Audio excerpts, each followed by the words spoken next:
Hi, I'm Morag from our Permaculture Life, and today it's an absolute treat.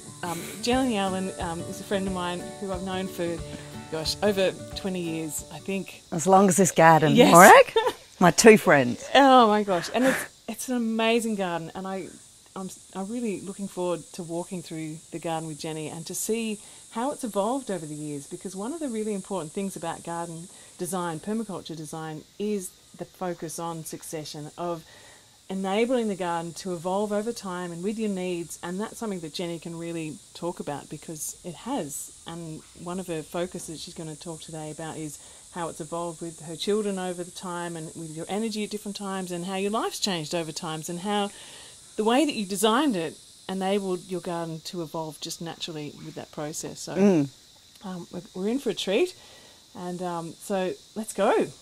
Now, as you would have learnt from Morag, the most important thing, well, I think, is design. It's the backbone of all permaculture.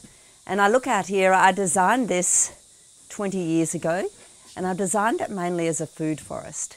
And the benefits of that are playing off because, firstly, I've changed over time. So 20 years ago, I was so enthusiastic and I put all this effort in, and I put hours and hours and hours of work into design, and I'm glad I did that because now I've got the backbone, I've got the structure, and I've got a garden that gives to me, gives to nature. So even if I go away, it gets better. Whereas I think if you don't design well, then you go away and your garden gets worse. The weeds take over. But as we'll learn through today, if you design a garden well, the garden is always evolving and getting better. And I think that's what succession planning is mostly about. And I have changed. So 20 years ago, you can imagine I was a bit more younger, sprightly. And so since then I've had children, and I've got a child that's a girl who's a ballerina. She's more into tutus than tomatoes. I've got a boy that's, sure, he loves the lizards and the beautiful garden here, but he's not going to really get in the garden working with me too much. And I've also had a separation, so I haven't got that hard labour. Maybe that's why I left. The hard worker there supporting me. And I do a lot of cycling. I actually wrote an article recently, is the love affair over? So, I'm not out in the garden so much now. Is it over? But no, it's like a long-lasting love affair. It's just changed over time. It's matured over time, and I appreciate different things. So I planted so many fruit trees, and that was 20 years ago. So now I walk through and the trees are all producing, and they continue to produce. And I can't eat all the produce, but it's great when I go to a lot of functions and things. Other people cook beautiful cakes and things, and I bring my dragon fruit or my tamarillos, and they're delighted, I hope, or they keep inviting me back, that I bring fresh fruit and things that's a bit different. And another thing is that this used to all be weeds when I came here. You couldn't walk through here. And now it's a beautiful forest. It's got multiple layers. It's all native trees. And we've got the azure kingfisher down there. We've got the the water dragons. It's just a cacophony of sound and movement. And the animals have moved in and made it their own place. And I just absolutely love that. And the water dragons, I sit here in one of my favourite sweet spots, and the water dragons come up and look at me, and we've just got a real connection happening. And then if you look beyond the rainforest, I've planted a cabinet timber plantation. That was 20 years ago. The faster cabinet timber trees are ready in about 25 years. And the longer term ones are ready in about 40 years. Come 5 more years, I don't know if I'll cut them down. But it has been a beautiful exercise, and the birds use them anyway. So why don't we go and have a look at all these things? One of my favourite plants is the tamarillo. It just self-seeds by itself. Within about 1.5 years, it's fruiting already. And I've just got them fruiting at different times through the garden. That's one of the things I take to a lot of shared meals and things. It's always quite popular. Some people don't like them. So there they are. They're just like sweet little tomatoes. Some are orange, some are red. Some are yellow, so beautiful colours, and the shape inside, I'll show you a closer up later. You do have to be careful though, they have got one setback. If you brush past the leaves, it actually smells like tobacco. They're in the tobacco family. So you've got to be careful, you know, you don't want to turn up to one of these functions with your beautiful bowl of tamarillo smelling like tobacco and they think you're a smoker. Part of the food process, there's layers mixed up, and once again, they look after themselves pretty much. So if you look here, there's the kaffir lime. The leaves are beautiful for cooking in Thai dishes. And then over here, you've got the turmeric. And the turmeric, I love this. It's just a lush understory. But whenever I want some turmeric, I can just tunnel under there, wombat under there, and get some fresh turmeric. And over there, here's a bit of rosemary, bit of fennel, bit of marjoram, all looking after themselves. Some colourful chilies. Look, Maya's, you're not eating all the chilies, are you, Maya? And the lemongrass behind it. Okay, here we go. There's some more red tamarillos, some of them still ripening up.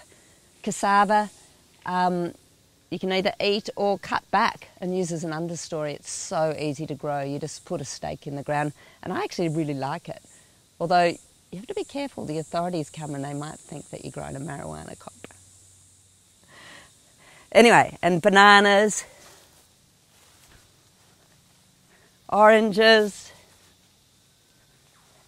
and then if you come over here, you've got the yacon, which is a fantastic perennial, and grows a big yellow daisy, and underneath there's fruit of it's tubers that are like a fresh carrot, and they're really great for dipping as well. So what I like about that is if you go and buy carrots from the supermarket, you know, within 1 or 2 days they're a bit soggy, but here you can just go and tunnel under and get the fruit or the tubers whenever you want.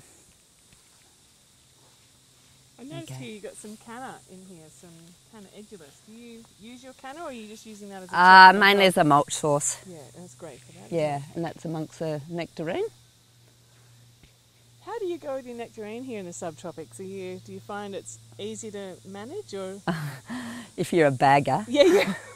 So Look, it's actually, I've avoided stone fruits altogether in my garden just because of that, and I totally admire people who manage to get them growing. You get much fruit off it ever? Yeah, you've got to prune it well. Yeah. You do, but you've got to, fruit fly is a major issue here. Yeah. So you've got to be really enthusiastic and bag it. So I've got to say in the past we've bagged it, we've had beautiful nectarines, but you've almost got to have bagging as a meditation. Yes.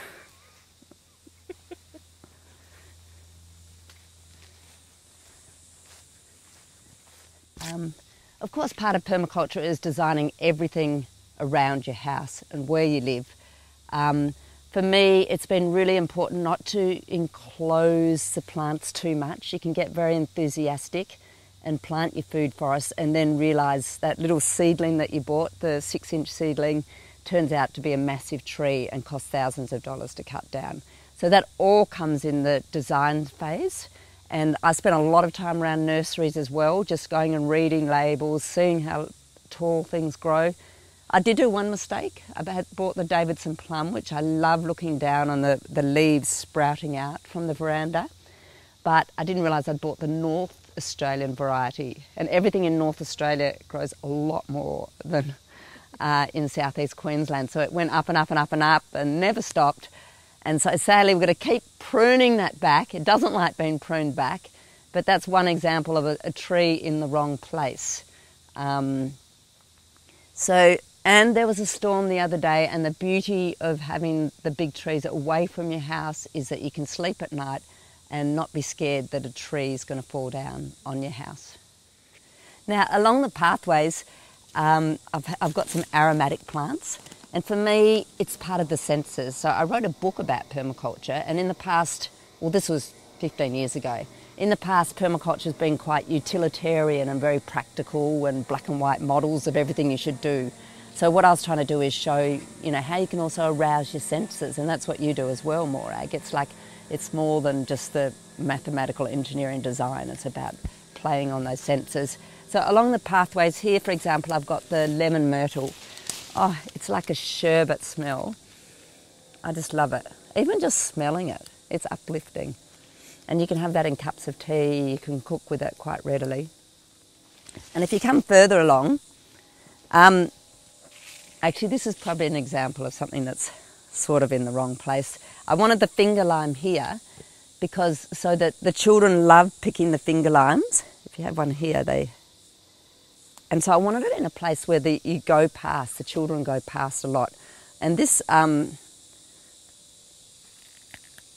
you open it up, it's a native to Australia and it bursts with these globules. Look at that.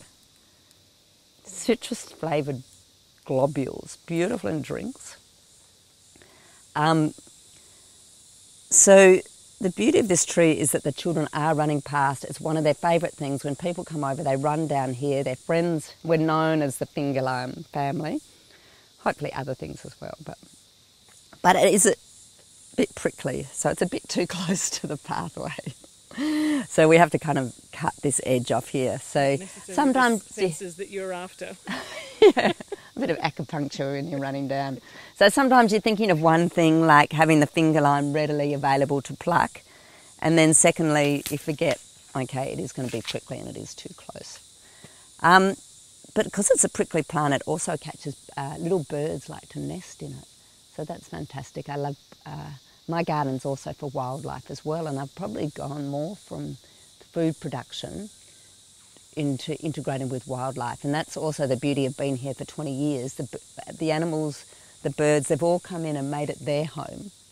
It's not my home anymore. The creatures have taken over, and I love that. So this is the cinnamon myrtle. And we come down, we've got more turmeric. Here you've got macadamia tree. Small leaf lily pilly, nice lush understory. It's always good to plant things out. If you leave a vacuum, nature will move in the form of weeds. So what I've done is planted things pretty thickly here. I could still plant them thicker, but basically if you get in first and plant something that's not aggressive, and you've got to find that fine line of something that's will be a spacer, fill up the space but not take over. So it's not a weed, but it's vigorous. So this is like a Thai pepper, it's edible. And once again, as part of the food forest. And up there you've got some limes. It's good to be able to have things around. So this is quite close to the house. And the lime's something you want readily if you're having a drink, if you're cooking. So things that I use readily, as you all would have learned from Morag, are quite close to the house. And then as you go further away, things that you need less readily are further away, and we'll go and look at those a bit later as well. Okay, more fillers and mulch source. This is fantastic, just cutting it back. The leaves are also good in decoration as well. And as we move along, here's a mulberry tree. Once again on a pathway. A mulberry is something you have to see readily because it fruits beautifully, abundantly, and you can't think about it. You've just got to get in and do it because then it's all over in a few weeks. You've got an avocado, and I tell you what, with avocados $5 at the moment,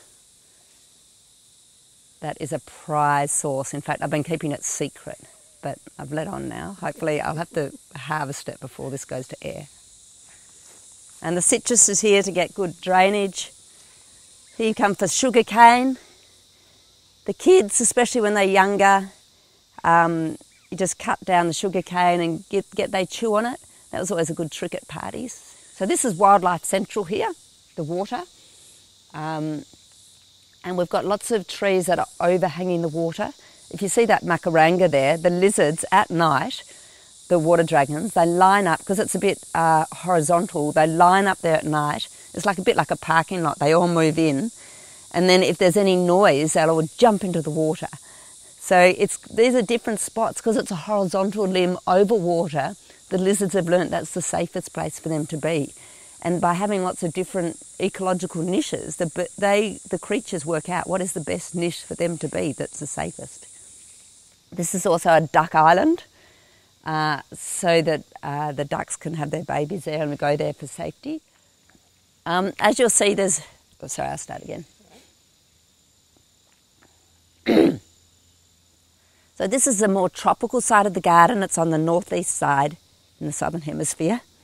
So it's protected from a lot of winds, and we've got the water there, so the sun shines off the water and it makes it more tropical. There's no frost there, and it's just a more temperate, evenly temperate environment here.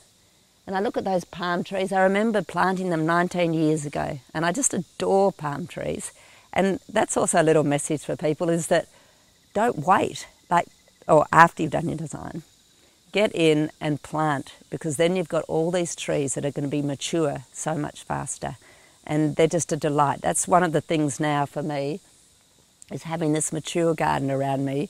It's just, it's just so helpful. You see there's a magnolia, that grandiflora, and it has the biggest leaves flowers that open up. And what I love is often magnolias, they flower but they're above you and you can't see how magnificent they are. But that's below the house, so you can sit on the veranda and look down into the magnolias and look at the stamens, the beautiful pink and white stamens that fall into the big lush white petals. All right, okay, I'll just go. Yeah. So, and that's my sweet spot, sitting up there, looking out over the garden here. The house is designed so that the air flows through really readily, and the hot air shoots out the top. It's a bit like a scorpion's tail, or Parliament House in Papua New Guinea, or an Indonesian design. But most importantly, there's a lot of aeration around. I haven't closed it in too much. And there's good views, and the sun aspect. So first thing in the morning, I've got that winter sun, and that's really important. And it helps the kids get out of bed knowing that they've got a school, but also that they've got a nice warm place with the sun filtering in the morning. Whereas quite a lot of houses are quite cold in the morning. This is a relatively warm in winter. And in winter, because it's a lower arc of sun, it shines in the house. A lot of the winter, the sunshine comes through. But in summer, because it's a higher arc in the sky, the summer sun comes up over there, so it comes later, a bit later in the morning, which is fine, but it doesn't come into the house. It goes over, and so I don't want that summer sun in. It's too hot. You know, we've just had a lot of hot days of 35 degrees. So it's beautiful in that I've got the winter sun comes in, but the summer sun doesn't. And that's all about design, good design of houses. And I think that is just as important as a good design of the garden.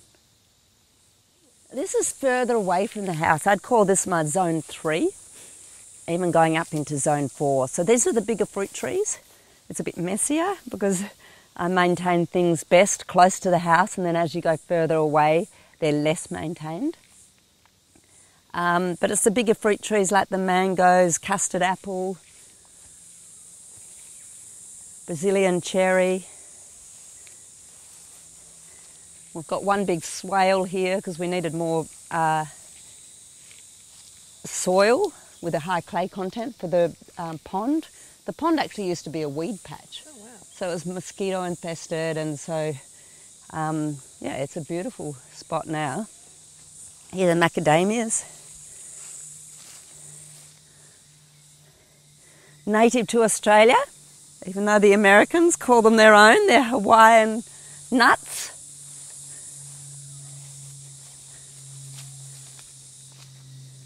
You can see just this swale, it holds the moisture in and slowly releases it.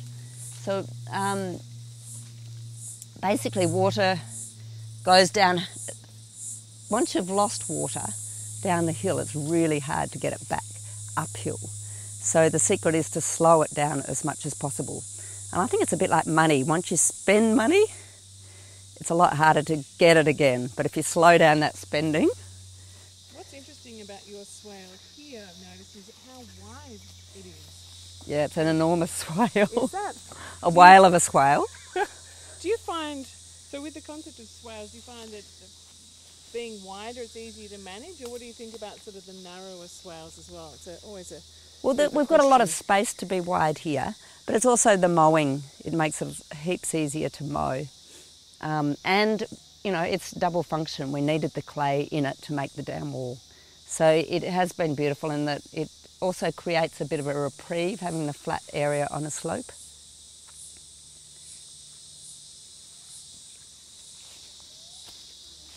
One of our biggest producers is the dragon fruit, and it's so hardy, and it's like a cactus. We've got it up on a stump, and it just keeps on producing and producing. It's so easy to grow. You just put one of these little things in the ground and it grows. And these are a yellow dragon fruit, so sometimes in the shops you have the red ones that look spectacular, but then when you bite into them they're more like a vegetable. But these are very sweet. They don't look so... This is their flower. These dead bits that are just... And the flower, wow, it's about this big. It opens for one night only. It attracts lots of insects, so it's got the most beautiful smell, and it's like white feathers all around it. I think it's good to have one of these, just one probably is enough, but close to your house, because they're only out for a very short time, but you don't want to miss it. It's usually on humid nights in summer. And this is also, it's almost like a sorbet. It's white with little black spots in it. And, you know, it's not a really strong flavour. It's just a delicate, sweet flavour. And that's beautiful to have for dessert after. It is, that's great. I think that's a huge thing, actually, is people trying to grow things without the predators in their local environment affecting them. So it's one of the things that I talk about a lot is actually picking things that work well rather than trying to fight nature. Actually work with nature and pick your species that are going to create abundance without much effort from you as well. No, that's exactly it. So, and it might mean that tiny bit more work just getting the prickles off the outside, but that's easier than bagging nectarines to stop fruit fly or something like that. So it's working with nature rather than against it.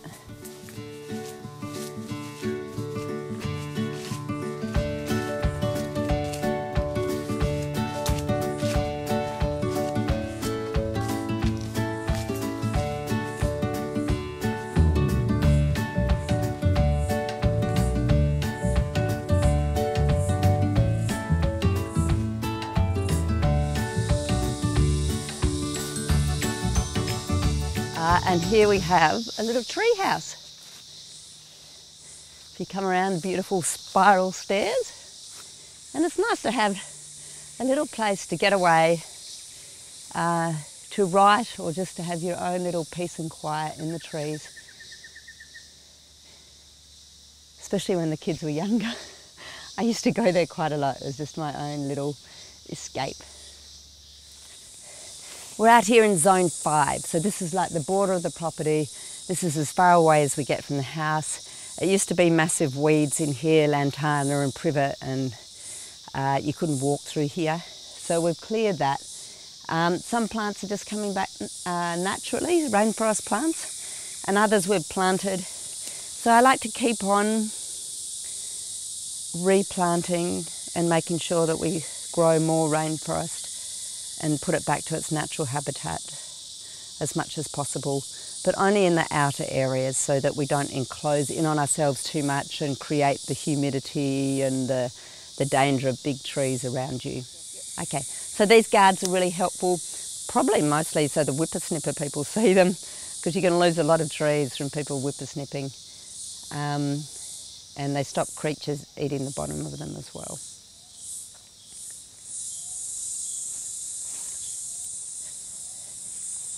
Were there any of these big trees here when you arrived? Some were. The silky oaks were. They were planted.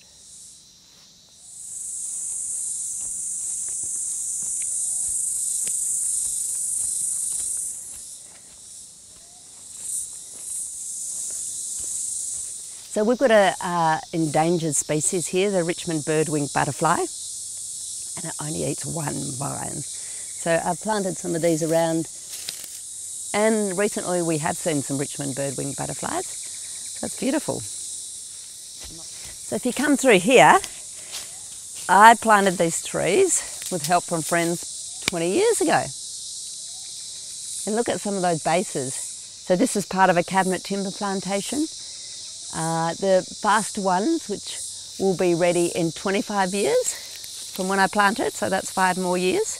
And then they're interspersed in a grid with the slower growing ones, which will be about 40 years. So the faster grown ones are like the white cedar, silky oak and the blue quandong.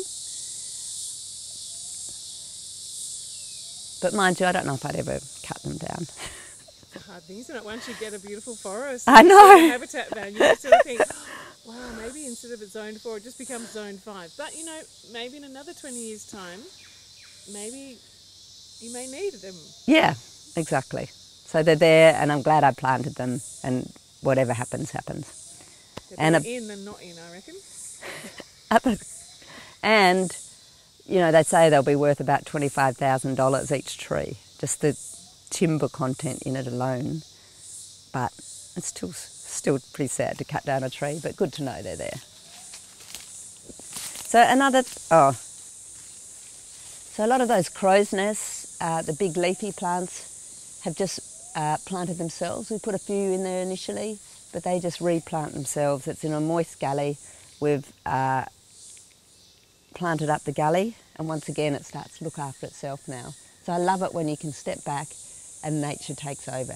And I think that's the aim with permaculture, is that you put in the initial design, the initial work, but when you're doing it, you're planning for nature to take over. And it's a bit like having kids, probably, hopefully. You put in the initial design, or not, and the work, and then, you know, they take over and independent.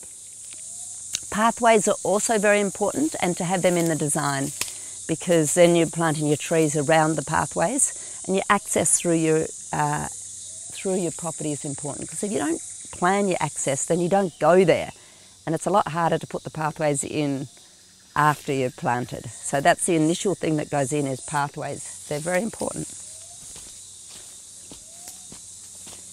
We also leave all the sticks and logs around because the lizards, the frogs, the creatures, they love them. So that's part of their habitat. And the fungus, I'm noticing, magnificent fungus everywhere, you know, biodegrading things and returning them back. Look at all these, they're like self-seeding, are they macarangas or bleeding hearts? They're bleeding hearts, self-seeding. So that'll be a massive understory here. Just coming back by itself. Mm-hmm. Yeah, look, they're everywhere. Fantastic. They can handle the dappled sun, or they're off to a slow start. Look at this leaf, it's how beautiful is that? The colours of the quandong. And that with the bright blue fruit. And this is just a little, this one here is a native rainforest grass. So that's a sign of an ecology that's becoming healthier, because the native rainforest grass is coming up. Really? Oh, look here, part of the forest. The forest look, dweller. it always surprises you. Yeah. I was cooeying. Oh, were you? You're so intent on your, what's it, nature study class, is it? Here we have a creature of the forest, ham zircon. Did you bring your fish? Yes, so we're releasing crimson spotted rainbow fish into the dam to enhance its biodiversity and eat mozzies. Fantastic. Let's go do it. Yeah.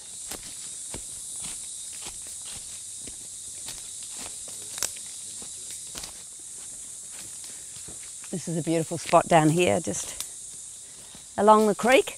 You can imagine this turns into a raging river when we've got 11 hectares of catchment, and it just quickly comes up.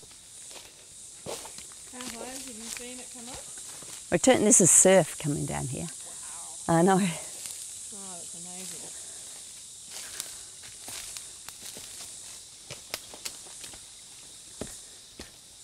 And the other thing of interest to you, Morag, is the Maleny mountain hairy crayfish, or hairy mountain Maleny crayfish. Endemic to your garden. Mixture of those words. It's quite rare, isn't it, Hans? Hey? It's Well, they're only here in Maleny, so, and Well, they're doing a good job at aerating the soil for you, aren't they? and what I learned at Mary Chancellor, if you have a torch and turn it on. And if you stare down all the holes, about 1 in 20 holes you'll find one. They stand guard like about this far down. You see there's a red nap. But you just need the good angle. Oh, is that you that's making the noise? Yeah, bubbler.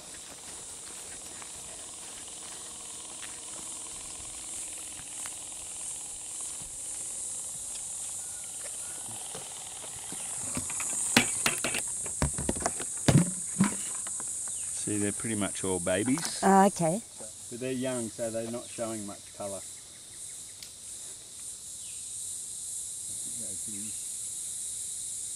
Is it similar conditions to your dam? Yeah, but they grow in anything. So thank you so much It's for the a tour of your pleasure. garden. It's just been amazing to see how things have evolved and just that idea that, you know, you're one of the dwellers in the landscape now. It's amazing. And so I just want to let people know that Jenny did write this book. When did you write this? 15 years ago. 15 years ago. But let me tell you, we took 20,000 photos of our garden at the time to get 260 photos. And it's all from our garden. Yeah. And that was the aim of it, to show what you can get all in one small space. And I think that was what inspired me about your book too, is that from going from little drawings to actually seeing it in practice. And it's really practical. So if you have a chance to get hold of this book, and it's also been republished as Smart Permaculture Design, if you'd like to find out more about how Jenny thinks and how she designs and all her tips and tricks, it's in the book. So I think it's out of print after all. There's still some available, so if you get a chance to get one, grab it. Or maybe your library has it too, but definitely Smart Permaculture Design or Paradise in Your Garden by Jenny Allen. So thank you so much. Some people thought I wrote 2 books, but they're just...